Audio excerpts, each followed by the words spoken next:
Alright folks, welcome to another Hobby Nightmares. Hopefully you're having a good day. If you like what I do, the subscribe button is down below, and if you really like what I do, head on over to Composite Games and give them some support, because little retailers, small retailers really do need your help with the price increases. It is getting kind of ridiculous, isn't it? Anyway, moving on. Hobby Nightmares time. Let's have a little look, shall we, into the mailbag. So, if you are a patron or you are a channel member, if you are a channel member, when you email me, please make sure that you tell me, and I will read yours out first. And if you are a patron as well, yours will get read out first. So, no worries on that one. The Patreon is down below if anyone wants to buy me a pint or anything over the next couple of days. Very much appreciated. We all like beer, don't we? So, the good folk says. Okay, fair enough. So this is a story about the good folks working for GW. So working his first day of working, or her day working retail GW. So there's the preamble. The reason why I've skipped a lot of it is because it's like, here is my real name, please don't use it. So I'm skipping that part. So yeah, we're gonna go right into in media res, and let's have a little look at this, shall we? So I came in on a Saturday morning, and there are two other retail red shirts and our manager, all great guys. Awesome. I like it when people have their own Games Workshop store, or they have a Games Workshop store where they're liked and they are working with people that they like. It is truly the best job in the world when you get a Games Workshop store that acts like that. At other times, well, it can be pretty bad, but yeah, let's get into it. This was back in the day when Games Workshop still had games in the store, and the Saturday had about 15 kids playing some sort of group battle. Fun, shouting, manic. I'm liking the job. Well, I'm glad you do, mate. I hated it. I absolutely despised it. I didn't like huge games in the store. I liked fun, don't get me wrong. I'm not going to sit here and be like, people coming in playing games. No, like, excellent. Come in and play your games. 15 kids around a table is too many. It drives away customers, it drives away business, it drives away people who want to go anywhere near that table. And if you only have the one table, that means that for the next 3 or 4 hours, no games are being played in the store. That's it. And let's be honest with you, 15 kids, you're going to be babysitting that game nearly constantly for hours. It wouldn't happen in my store, sorry.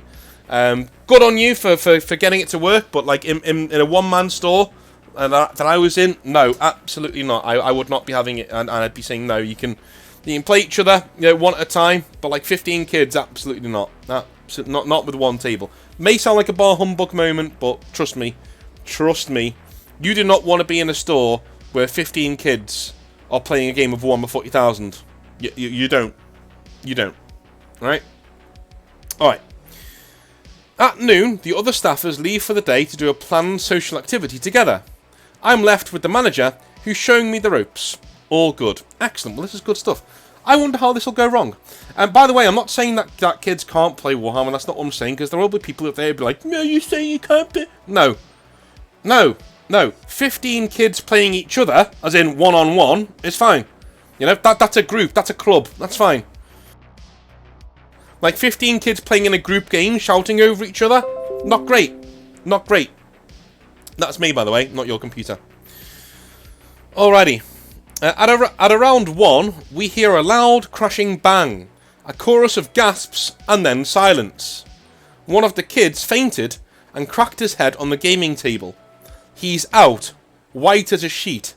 I'm closest, so I tell everybody to give him some room. He comes to quite quickly, much to everybody's relief. I ask him some questions to see if he's got it all together, and he seems fine. When he rubs his head, his hand comes away quite bloody. Oh no. We get him to the back room, where we have a look at his head, and the gash isn't very long, but quite deep. More in the high neck area instead of the skull. My manager decides he's taking him to hospital, and I'm left soloing the shop on my first day. A classic day of I don't knows to customers, and thinking to myself, how did I get myself in these situations? My manager returns at 4:30, and we close up shop at 5. Great day, we'll do again. Well, you know what, man? Like, your manager, it sounds like a really good dude, and he did the right thing. Like normally you'd be told like never ever ever put yourself in a position where you're alone with a kid in a store. Like the only time where you can do it is when you fear for the kid's safety, and you need to get him away from a certain situation. That's the time when you can do it. So very good on that manager, excellent stuff. Put his training to good use, and he's literally got the kid to hospital, and I'm sure his parents will be fully made up. The fact that he fainted made me think that there's something going on in health-wise anyway, that maybe you should have known about, as in been told about. But, you know, it's what it is. Well done to him. Aaron says, "Hey North, before I start, I'd like to say that I appreciate all the effort you put into your videos and the time you take to make us all feel a part of an awesome community that shares and encourages each other. No worries, man.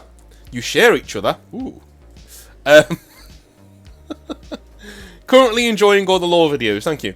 Hobby stories and general rambling that you do on here on the channel.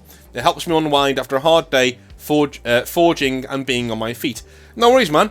I've heard that quite a lot, as that people like to listen to me after work, which is quite nice. I used to like Bill Burr used to be my guy to do that with. Like I used to like listen to him all the time after work and just to chill out and just, you know, shoot the shit with. It was really nice. Anyway, but on to the story. While this is not a nightmare, I know that everyone, as well as you, will always appreciate some positivity in your lives. The story today is about a Games Workshop manager who got me back into the hobby after years of being too afraid to even try it out after I failed to even build the first box set that I got. Okay. Years ago, when I was a young lad, I had a love for Star Wars, Star Trek, and even Judge Dredd. Yeah, Judge Dredd's the shit, man. That's really, really cool. I like Judge Dredd. My dad used to give me his old 2000 AD comics, cool guy, to read in the evening when I couldn't sleep, and my mum always used to buy me and my brothers Star Wars Lego on occasion. In fairness, I owe the conception of my love for building to the SpongeBob Lego kits that started off my creative journey that somehow ended at Warhammer. My brothers and I always used to make up war games to play with our Lego clones and droids. We were obviously craving something that was missing from our lives. Yeah, do you know what? Going back to when I was a kid as well, I used to do the same thing. Like different toys and stuff. I wonder how many people who are watching this did similar things. Because I think the signs are there that somebody's a war gamer, like from the very beginning. Like when you're like, I like playing with these toys, but I need rules. I need it means nothing without rules. I need to know what things are capable of and how far they shoot, and yeah, you know quite early on when somebody's going to be into wargaming. Anyway, one day, our dad takes us into a Games Workshop to find us a new hobby, and my brothers and I go crazy for it. Obviously, mate. Yeah, he obviously knew what he was doing. My eldest loving Grey Knights for the warrior wizard aesthetic, and my second eldest going for Imperial Guard because he loves playing a horde of normal humans punching up. I was young at the time and wanted an army too, but had no ability to put it together or paint it. However, I chose a Chaos Army because big armor and spikes are cool. My brothers tried to help me build and paint them as a Khornate warband. Unfortunately, we never finished the army, and only 3 models actually got completely finished. As the years went on, we bought codexes and read lore casually, but never really played the game bar a few tries, which I will revisit in a future Hobby Nightmare, hopefully. Alright. I went into my local Games Workshop growing up because it was I never went to my local Games Workshop growing up because it was a 45-minute drive away. I had no car, obviously. And no one ever helped me get into the hobby properly after my brothers had to focus on GCSEs and sixth form exams. Yeah, do you know what? I'm going to just jump in there on something that happened to me as well. When I started 40k, I did so when I was a kid, obviously. I got out of it and then eventually went back to it when I got my first job. And my first paycheck came in, got my job, lovely stuff, had a really fun time. Didn't paint them very well, got pretty disheartened and walked away. When I went to university, I started again because I had my student loan burning a hole in my pocket, and I went and started a brand new army of Grey Knights. Only to then, you know, mess up the painting on a few of the models and then never want to paint any of them ever again. Again, most of the feedback I got at the time was from quite a toxic crowd of hobbyists. I had no constructive criticism. It was all, you know, these models aren't very well painted. Thanks, mate. Yeah, okay. I'm very well aware of that. Brilliant. Do you have anything constructive to say, or are you just being a prick? You know, it was one of those. And I got out of the hobby for a little while after that. I literally walked away from the hobby. I was in it for like a year or two in university, and then left it alone until I started working at Games Workshop.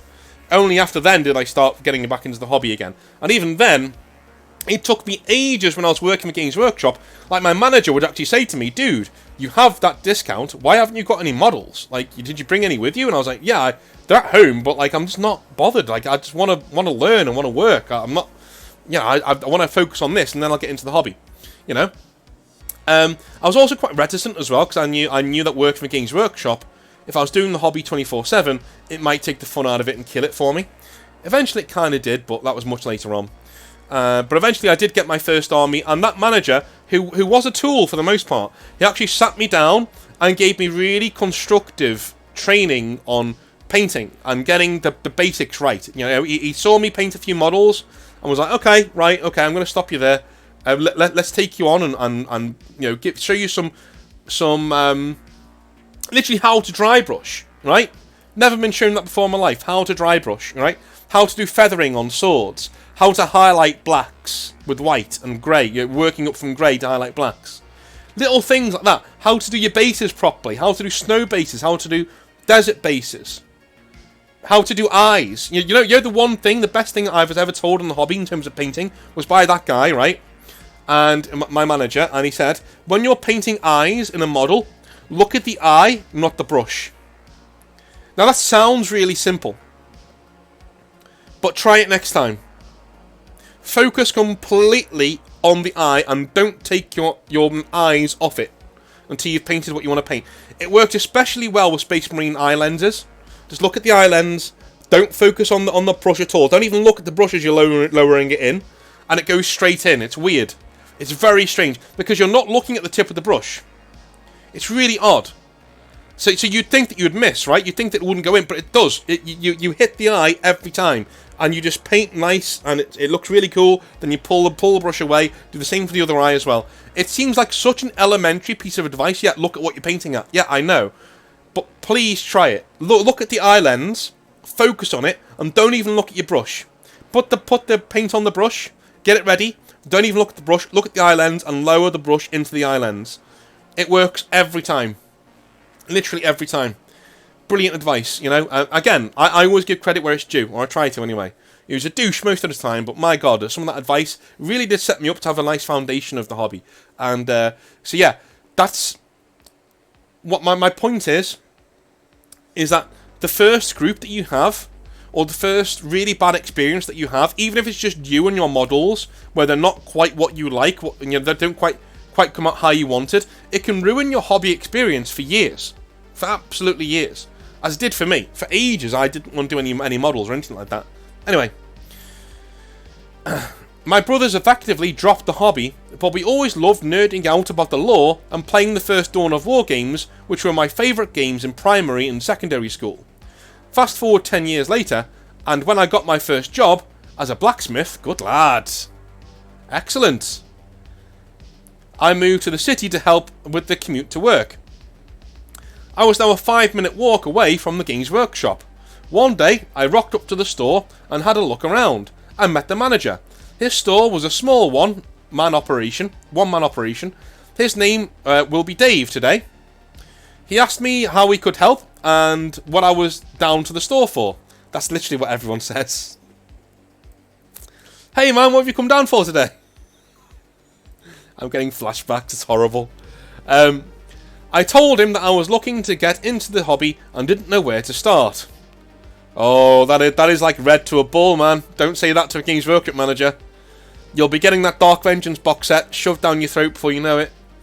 I didn't know what to expect, but I'm sure you're all expecting him, to pull a Dark Vengeance box set out of his ass and throw it directly into my mouth.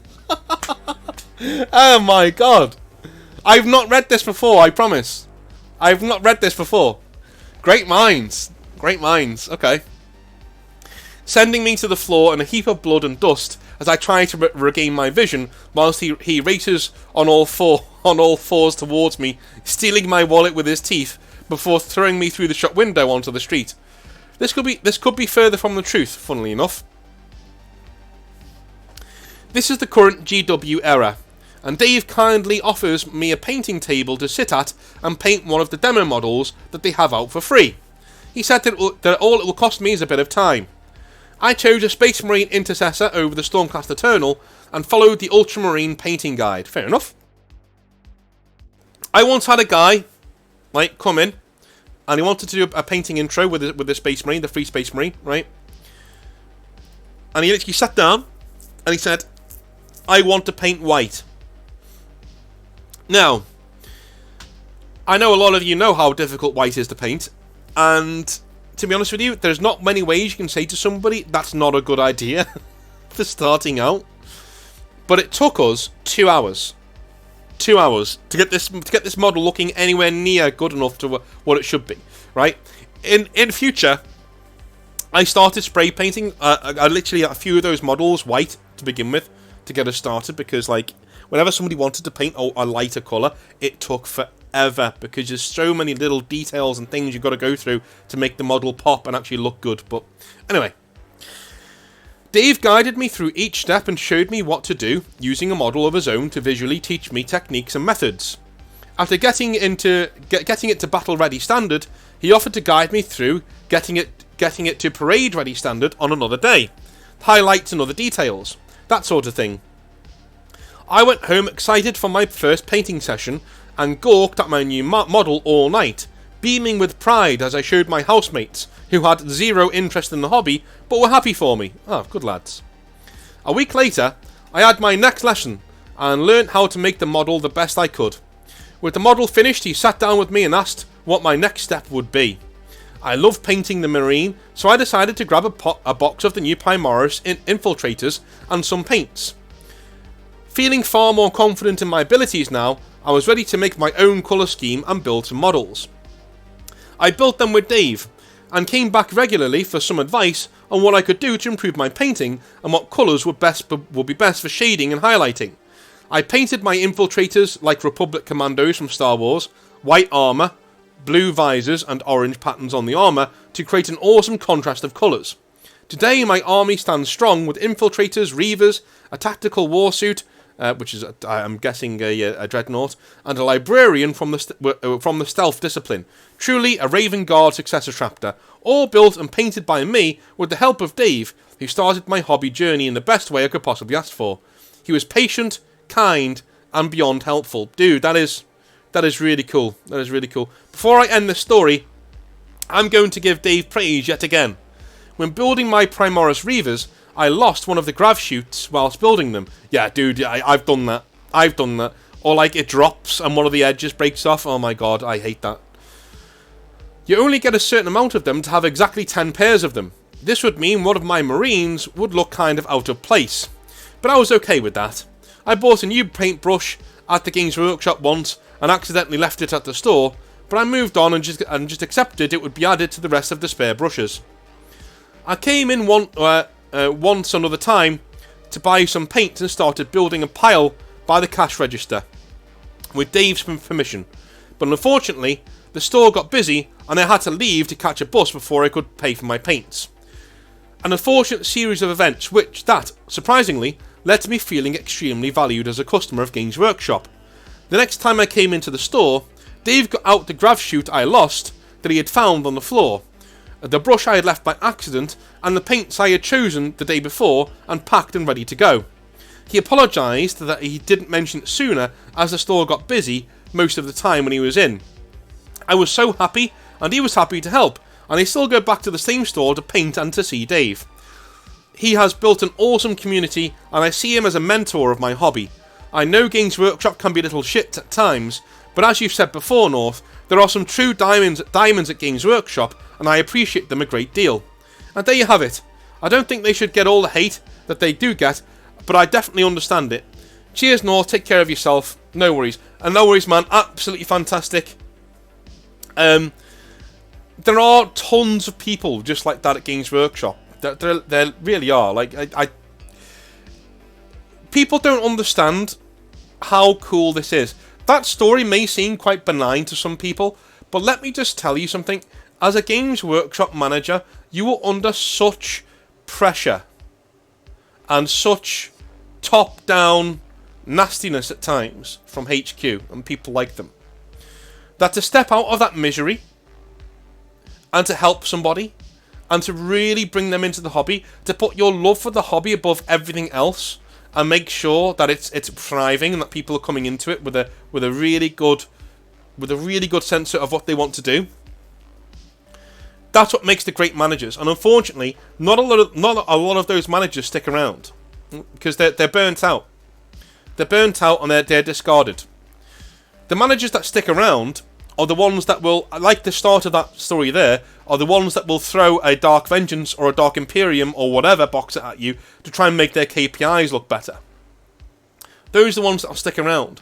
Because Games Workshop HQ, those guys, they only want to see results. They just want to see green across the board. They are not interested in any excuses.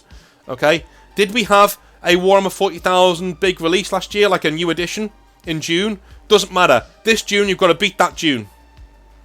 Well, are you releasing anything new? Nope. Still your fault if you don't do well, though. You know, that kind of thing.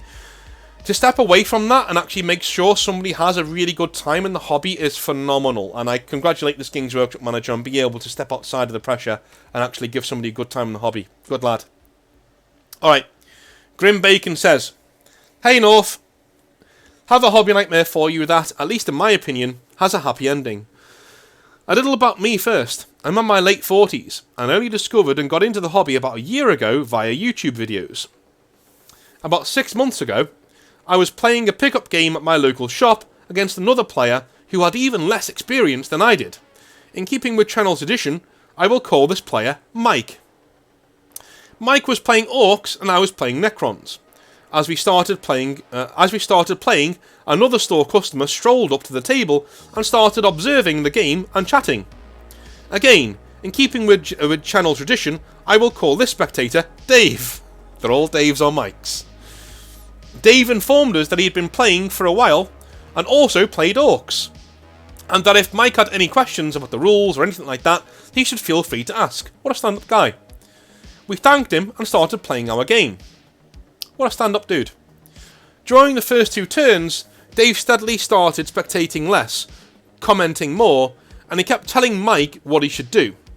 Gradually, Dave's tone started to shift from simply making suggestions to making condescending demands. Oh shit. I could tell this was intimidating Mike, and he was not sure what to do. At the end of his second turn, Mike made a comment about how he forgot to make a move with his Orc truck that he wanted to execute. I told him that I didn't care, he could go ahead and make the move and do what he wanted to do. This set Dave off, as he started getting verbally aggressive with me. He started shouting, asking what I was thinking, why I would let my opponent do that, and that I was ruining the flow of the game. For more relevant things about me, a few more relevant things about me at this point that I want to get into. In real life, I'm a college professor and the head coach of my school's speech and debate team. So, needless to say, this encounter was not my first with a loud, obnoxious and angry 20-something male. For your information, I teach speech, so if there's any grammar errors in this, please don't be too harsh. I always say I teach speech and not maths or writing for a reason. No problem, man. Listen, like you clearly you've read over this already. Don't worry about it. It's all fine. Dave started yelling so loud that the other shop patrons, as well as the store owner, started to take notice. I saw that the store owner was about to come over and intervene, but I politely waved him off. Instead, I politely looked at Dave, smiled and said, well, it's an important move, and given that Mike is new in the hobby, it's probably good to let him go ahead and make it so we can see what happens. It's also beneficial for me, as I don't have much experience playing Orcs, so this will be a good learning opportunity for me as well. This is why I hate debating debaters. Okay? They have an alarming alacrity for taking a really stressful, high-pitched, angry situation and boiling it down to its logical A, B, and C. And as soon as you try and move away from that, they'll go, no, no, no, no, no. Come back. A, B, and C. Yeah, but no, no, no, no, no, no, no, no, no, no. Come back. Come back. A, B, and C. They'll just keep giving you... And this is the way to win most arguments, right? Just keep giving facts. The facts of the argument. Just keep giving them. No, no, no. Walking you back. A, B, C. That's it. Yeah, but all my feelings. No, no, no, no, no. No, no, no. Walking you back from those feelings. A, B, C. Literally all you have to do. When someone's getting, red-faced. But my feelings... No, no. I don't care about your feelings. No one cares about your feelings. Here are the facts. A, B, C. And, yeah, I've seen more than one analytical, debating person do this to people over the years where they've gotten really annoyed with them and they're like, no, no, no, well, here are the facts. Here are the facts. Anyway. Dave was flabbergasted, and I could tell he was about to go on another tirade. However, before he could launch into his diatribe, I cut him off by saying, also, I have a job that I love at an organisation that kind of values me. I've been promoted to full professor and make a comfortable living. Are you reading off your CV? Oh my god. My wife and I have been together for almost 25 years, and I still think she is the most beautiful woman I've ever met. We have a 9-year-old daughter who is the greatest joy in our lives, and I'm thankful for every day for what I have. In short, I don't need to demonstrate my tactical genius by demolishing a rookie in a tabletop war game played with plastic toy soldiers to feel good about myself and validate my self-esteem. Besides, this is a game, and games are supposed to be fun. And then calmly looked back at Mike and said, your move, sir. I want this to be true so much. I want this to be true so much. Don't be a dick in the comments. Don't say and everybody clapped. I want this to be true. Don't be that guy. I want this to be true. That's hilarious. That's hilarious. Anyway, Dave stood there dumbfounded, apparently trying to think of something to say, but in the end, just walked out of the store. I want him to look like one of the Scousers on that Harry Enfield sketch, when he goes into the working man's club and doesn't realise it's a gay club, and then ends up sleeping with somebody. Like the look he has on his face the entire next day. I want to have that look in his face. He just walks out of the store, his brain melting out of his ears, like, what? What the hell? He just sits down at home later on and goes, son of a bitch. As soon as Dave left the store, the owner started laughing hysterically and came over to me to give me a high five. Mike and I finished off our game in peace. Whilst I still see Dave from time to time in the store, he has never again tried commenting on a game that I've been participating in. Also, I think starting with this experience, I got a reputation within the 40k community that played at the store as kind of a level-headed person who was fun to play with.